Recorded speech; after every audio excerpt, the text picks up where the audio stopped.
नमस्कार, astrology first में आपका बहुत बहुत स्वागत है। दर्शकों, इस समय कुछ दृश्य हमें लगातार परेशान कर रहे हैं और ये तस्वीरें आ रही हैं उत्तराखंड के जोशीमठ से। जी हाँ, इस देव स्थान के ऐसे हाल होते देखकर मन में पीड़ा होना लाजमी है और सवाल ये भी उठता है कि आखिर ऐसा क्यों हो रहा है। आखिर जोशीमठ जैसे पवित्र स्थान की ऐसी दुर्दशा क्यों हो रही है। चिंता की लकीरों के बीच हम ज्योतिषीय आंकलन जानने की कोशिश करेंगे कि आखिर इन सब घटनाओं के पीछे वजह क्या है। तो बिना कोई देरी करे चर्चा करते हैं प्रसिद्ध ज्योतिषाचार्य आचार्य राजेश जी से। आचार्य जी, आपको बहुत बहुत स्वागत है। धन्यवाद। आचार्य जी, ये जो तस्वीरें आ रही हैं हैरान तो करती हैं, साथ ही साथ दुख भी पहुंचाते हैं कि आखिर इतना पवित्र देव स्थल का ऐसे हाल क्यों हो रहे हैं। क्या कहती है ज्योतिषीय गणना आपकी? ज्योतिषी गणना देखो, एक पवित्र स्थल की हम बात करें तो जोशीमठ की बात कर रहे हैं, है ना। बाकी जो पवित्र स्थल हैं वहां की भी स्थिति देखते हैं तो वो भी चिंताजनक ही थी। महाप्रभु वल्लभाचार्य जी का एक ग्रंथ है कृष्णाश्रय। उस ग्रंथ में बड़ा मतलब एक लाइन बड़ी, वैसे तो पूरा जो कृष्णाश्रय स्रोत है वो बहुत ही अच्छा है, परंतु उसमें एक लाइन है, तिरोहितार देवेशु कृष्ण एवं गतिर्भूता। देवों ने अपना स्वरूप छिपा लिया है, भगवान आप ही मेरे रक्षक हैं, ये उन्होंने कहा है। ये बात बिल्कुल सही है कि 12वीं शताब्दी से लेकर 2000 तक इन देवों ने अपना स्वरूप छिपाया हुआ था। अब 2012 से जब ब्रह्म सदी शुरू हुई है तब ये सब अपने अपने स्वरूप को वापस प्राप्त हो रहे हैं। जैसे आपने देखा अयोध्या, अभी अयोध्या वापस अपने मूल स्वरूप में आई। आपने बनारस देखा, बनारस वापस अपने मूल स्वरूप में आया। और बनारस के जो मस्जिद है इसका भी एक खुलासा होना, ज्ञानवापी का भी खुलासा होना शुरू हुआ। यदि हम इसको देखते हैं मथुरा के लिए, तो मथुरा भी नए स्वरूप में आया और महाकाल का भी मूल स्वरूप सामने आया। क्योंकि महाकाल की तो बहुत बड़ी भूमिका है पूरे विश्व को बदलने में और भारत को बदलने में। शास्त्रों में, शिव पुराण में भी और भविष्य पुराण में भी इसका उल्लेख आता है कि जब वो महाकाल का वापस मूल स्वरूप में आने शुरू होंगे तब कुछ परिस्थिति बदलेगी। और ये स्थिति बीच बीच में भी रही, जब महाकाल के ऊपर आक्रमण हुए हैं तब इन आतताइयों का विनाश हुआ है और ये गर्त में चले गए हैं और भारत का भविष्य उभरा है। तो वैसे ही ये जो तीर्थ स्थल हैं, ये तीर्थ स्थल अपने मूल स्वरूप को अब जागृत हो चुके हैं। जब ये मूल स्वरूप में अपने जागृत हुए हैं तो ये निश्चित मानकर चलें कि यहाँ जो भी आपदाएं आए, क्योंकि आप एक मान के चलें कि आप कहीं बाहर चले गए, आपके घर में कोई व्यक्ति आके रह रहा है तो आप क्या करेंगे? आप किसी का उखाड़ फेंकेंगे, पुलिस की मदद लेंगे, करेंगे। तो ऐसी जो प्राकृतिक शक्तियां ये उस चीज को उखाड़ फेंकती है। हम यदि जोशीमठ के संदर्भ में बात करें तो जोशीमठ जो है, ये जो स्थान है नारायण पर्वत है, यहाँ पर केदारनाथ बद्रीनाथ जो स्थान है ये सतयुग का स्थान है।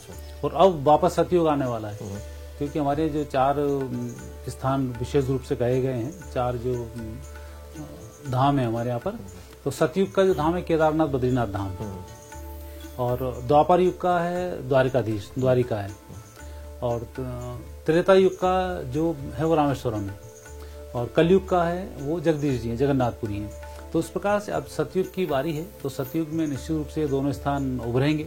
जैसे आपने 2012 में केदारनाथ में एक तबाही देखी थी और उसके बाद आप स्वरूप देख रहे हैं, बिल्कुल साफ स्वरूप हो चुका है। तो वही स्थिति अब जोशीमठ और इस तरह को होने वाली है नीचे की, कि वहां पर तबाही आएगी और तबाही होने के बाद जो शांति आएगी, फिर नए सिरे से वहां पर कुछ उदय होगा, जो एक भारतीय संस्कृति के लिए और पूरी दुनिया के लिए एक अलग प्रकार का कार्य होगा। क्योंकि आने वाले समय में भारत दुनिया का जो प्रतिनिधित्व करेगा वो इन्हीं तीर्थ स्थानों के थ्रू ही करेगा, क्योंकि यहाँ जो 12 ज्योतिर्लिंग होंगे, 52 शक्तिपीठ होंगी, 4 धाम होंगे।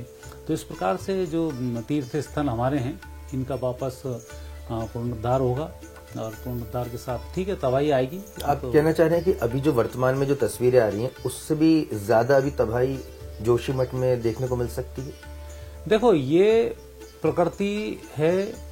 यदि आप बात करें केदारनाथ की, तो केदारनाथ ने आपको कोई संकेत नहीं दिया और रातों रात पूरा उतार के फेंक दिया, क्योंकि ये महाकाल की पावर है। और ये विष्णु जी की पावर है कि यहाँ बद्रीनाथ हैं जो आपको संकेत दे रहे हैं कि अब आप यहाँ से खाली कर दें और यथा योग्य स्थान पर पहुंच जाएं। क्योंकि ये वो स्थान है देवभूमि, इसको यूं ही नहीं कहा जाता। एक तो भारत की जितनी भी पुरानी नाम बदल दिए गए और नाम रखे भी हैं, तो लोग इतना मूर्ख समझते हैं कि देवभूमि मतलब हाँ ठीक होगा, हम कुछ भी कर सकते हैं। वहाँ पर कई पेड़ पौधे के रूप में कई ऋषि विराजमान हैं। कई जगह ऐसी हैं जहाँ वहाँ के कुकर सुकर होने के लिए भी लोग तरसते हैं कि ऐसे देव स्थानों पर कुत्ता और सुअर भी हमें योनि मिल जाए तो हम धन्य हो जाएंगे। ये बड़े बड़े ऋषि मुनि करते हैं। तो ऐसे कई पेड़ों का जो नाश कर रहे हैं और कई जो पुराने स्थल हैं उनको बदल रहे हैं, तोड़ फोड़ मचा रहे हैं, ये ठीक नहीं है। और जब व्यक्ति इस तरीके के काम करता है तो कुदरत फिर उसका बदलने का तरीका एक अपना लगी होता है, वो समूल नष्ट करके अपना फिर उद्धार कर लेती है। तो आचार्य जी, इस हिसाब से समझाया जाए कि जो देव हैं वो अब जागृत हो रहे हैं और तमाम ऐसे जो पवित्र तीर्थ स्थल हैं जो जागृत हैं उन्हें कहीं ना कहीं अब सफाई अभियान जैसा कुछ छिड़ा हुआ है, स्वच्छ करने की यहाँ पर प्रयास किया जा रहा है प्रकृति के तौर पर। यानी कि कहीं ना कहीं जो मानव ने वहाँ पर प्रदूषण फैलाया है, अतिक्रमण किया है और उस देव स्थानों की पवित्रता को भंग किया। इसमें बिल्कुल यही, आज आप देख रहे हैं, आज से पहले बाढ़ें आती थी, इतनी तबाही नहीं होती थी। अब पूरी दुनिया में देखें, अभी बर्फ का तूफान अमेरिका में आ गया, पूरी तबाही मचा दी। चीन में बाढ़ आई, पूरी चीन जैसा एक समृद्धशाली जैसे देश मानते थे कि बहुत ही ज़्यादा सिक्योर देश है, वहाँ पे तबाही मचा दी। कोरोना जैसी महामारी ने पूरी दुनिया में तबाही मचा दी, बड़े बड़े संपन्न। लेकिन भारत को उस दुनिया के मुकाबले में कम नुकसान हुआ। और भारत की जो स्थिति है, भारत की जो ऊर्जाएं हैं, ये भगवान यहाँ पर संभाल कर रखते हैं, इसलिए हम उतना नुकसान नहीं उठा पाते हैं। परंतु तबाही जो आएगी वो आएगी खतरनाक, और निश्चित रूप से उससे व्यक्ति को बचना भी चाहिए। वो सरकारें जो प्रयास कर रही हैं कि वहीं के वहीं फिर वापस बसा दें या वहाँ जो इंफ्रास्ट्रक्चर ने खड़ा किया है उसको रोक लें, वो रोकने से काम नहीं चलेगा। लोग भी अभी असमंजस में हैं कि वो छोड़कर जाएं जोशीमठ को या नहीं छोड़कर जाएं। अभी गुरुद्वारों में, मंदिरों में और स्कूलों में शरण ले रखी है। तो आप अपने इस प्रोग्राम के जरिए क्या कुछ उन्हें संदेश देना चाहेंगे? मेरा संदेश तो ऐसे लोगों के लिए यही है कि वो स्थान को छोड़ना ही बेहतर होगा यदि आप अपनी जान माल की रक्षा चाहते हैं, क्योंकि सरकार वगैरह वहाँ कोई कुछ नहीं कर पाता। जब एक जलजला आता है तो वहाँ कौन सी सरकार, कोई सरकार खुद वहीं बैठी हो तो सरकार नहीं बच पाती। तो ऐसी स्थिति में व्यक्ति को उस स्थान को छोड़ देना चाहिए। यहाँ की देवता लोग विराजमान हैं, आप लोग उनकी गरिमाओं को तो समझते हैं, आप लोग वहाँ रहते भी हैं, कौन से स्थान की क्या भूमिका है वो भी आप समझते हैं। तो उन सबको समझते हुए, उनकी इज्जत को रखते हुए, मर्यादाओं को रखते हुए आपको उस स्थान को खाली करके एक सही स्थानों पर जाना चाहिए। क्योंकि वहाँ वृक्ष पूरे काट दिए गए, क्योंकि वृक्ष कई ऐसे तपस्वी हैं। यदि मैं जागेश्वर ज्योतिर्लिंग जाया जाए तो वहाँ अभी शिव पार्वती का वृक्ष आज भी वहाँ खड़ा हुआ है, जो 121 फीट ऊंचा है और काफी उसका तना भी 54 फीट के आसपास चौड़ा एक तना है। तो दोनों आज भी दिखाई देते हैं। तो ऐसे कई जो है देवी देवताओं के रूप में विराजमान है, उनको काट दिया गया है। तो निश्चित रूप से ये बहुत अच्छा नहीं है। तो वहाँ संकेत यही है कि आप यदि उस स्थान को छोड़ेंगे तो आपका भला है, और अन्यथा इन सब चीज़ों में पड़े रहेंगे, सरकार कोई मदद करेगी तो जब स्थिति बिगड़ती है तब मदद नहीं हो पाती है और व्यक्ति परेशानी में फंस जाता है। तो उस स्थान में भलाई यही है कि हम उसकी मर्यादाओं को ध्यान में रखें और अपनी व्यवस्थाएं खुद कर लें, ज़्यादा अच्छा होगा। एक अंतिम प्रश्न और लेना चाहूंगा आचार्य जी कि ये जो आप संकेत यहाँ पे साफ तौर पर बता रहे हैं कि अब वहाँ पे खाली करने में ही भलाई उस जगह को, तो आने वाले दिनों में जोशीमठ का स्वरूप क्या होगा? क्योंकि वो एक बड़ा ही पर्यटन स्थल भी है, तीर्थ स्थल भी है, तो क्या पूरी तरह से वहाँ वो जनसंख्या विहीन हो जाएगा? किस तरह का स्वरूप आप आने वाले दिनों में देख रहे हैं? देखो, पर्यटन के मामले में हम और हमारी सरकार एक बहुत बड़ी गलती कर रही है। पर्यटन का मतलब एक मूर्खतापूर्ण ये व्यवस्था है कि वहाँ से पैसा आना शुरू हो जाए। पैसा आना मतलब वहाँ के क्षेत्रों की मर्यादाओं को आपने ध्यान नहीं रखा। पर्यटन खोलना है तो नए स्थान है, नए स्थान बना दो, वहाँ पर पार्क डेवलप कर दो, दुनिया भर की सब चीज़ें डेवलप कर दो, पर्यटन स्थल बन जाएगा। लेकिन देव स्थानों के नाम पर पर्यटन, जैसे महाकाल में महाकाल का जो लोक बना दिया, वहाँ इतनी चिल्लाचोट होती है, साधना की जगह, शांत रहने की जगह चिल्लाचोट करते रहोगे तो महाकाल का मूल स्वरूप ही खत्म हो जाएगा। तो पर्यटन के नाम पे जो मूल स्वरूप नष्ट किया जा रहा है वो गलत है। उस मूल स्वरूप को वहाँ पर रखना चाहिए। और यही कारण है कि ये जो स्थान है इसी प्रकार की मनुष्य की हरकतों से नष्ट होते हैं, फिर वापस खड़े हो जाते हैं। 1000 साल पहले लगभग हुए, 900 समथिंग साल, उससे पहले केदारनाथ बद्रीनाथ का एक ही पंडा हुआ करता था। बद्रीनाथ की आरती करके केदारनाथ चला जाता था, और आज 300 किलोमीटर का अंतर हो गया। तो उसका एक भूकंप आया, एक बीच में पहाड़ हुआ, सारा के सारा डिस्टर्ब हो गया। पर शंकराचार्य जी आए, उन्होंने वापस जोशीमठ को खोज निकाला, फिर सारी व्यवस्थाएं कर दी। तो ऐसा देव पुरुष फिर आ जाता है, फिर उनको निकाल लिया जाता है। और जब हमारे सामने अभी है ही, और हमारे पास टेक्नोलॉजी भी इतनी है पहले की तुलना में, तो अब हम उनको बचा सकते हैं। तो मूल स्वरूप इनका बचा के रखना चाहिए, और अन्यथा नष्ट होने में तो देरी होगी नहीं। और वापस यदि हम बचाएंगे तो कुदरत को थोड़ी आसानी होगी इन सब चीज़ों को बचाने में।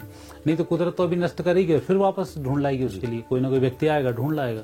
तो ये जो मठ है जितने भी हैं, 12 ज्योतिर्लिंग हैं, 52 शक्तिपीठ हैं, जितने हमारे शंकराचार्य की 4 मठ हैं, 4 हमारी पुरियाँ हैं, 4 हमारे धाम हैं, तो ऐसे कुल मिलाकर 1000 के ऊपर हमारे मंदिर हैं यहाँ पर इस देश में, जिनका की पौराणिक महत्व है, जो सदियों से चले आए। मत्स्य अवतार से लेकर आज तक के जो मंदिर वगैरह बनाए हुए हैं, इनका एक अपना स्थान है, और निश्चित रूप से वो नष्ट भी होते हैं, तो फिर वापस उसी स्थिति में आगे समय आने पर फिर खड़े हो जाते हैं। तो वापस जोशीमठ की महिमा जो उसकी रही है, पुरातन महत्व रहा है, उसको लेकर वापस खड़ा हो जाएगा, उसमें कोई संदेह नहीं है। तो यानी कि दर्शकों, साफ तौर पर आचार्य जी बता रहे हैं कि अभी फिल वक्त अगर हम बात करें, इस समय की बात करें, तो जोशीमठ को जल्द से जल्द खाली करने में ही सभी की भलाई है। प्रकृति अपने मूल स्वरूप में लौटना चाहती है, देव स्थान है, उसकी पवित्रता भंग हुई है, इसके कारण हम सभी जानते हैं। तो इस समय प्रकृति का सहयोग करने में ही सबकी भलाई है।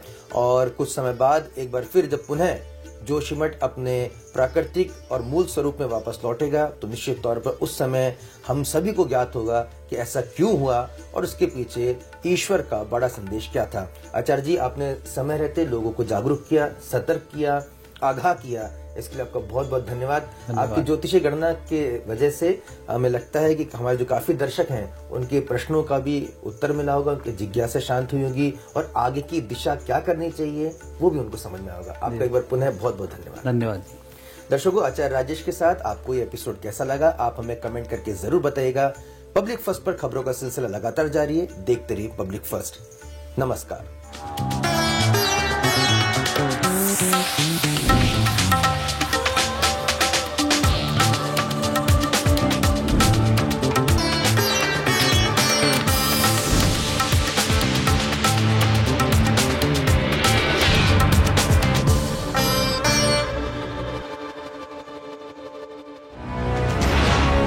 ये है इंडिया फर्स्ट कम्युनिकेशन और आप देख रहे हैं पब्लिक फर्स्ट, सर्वदा भारतीय।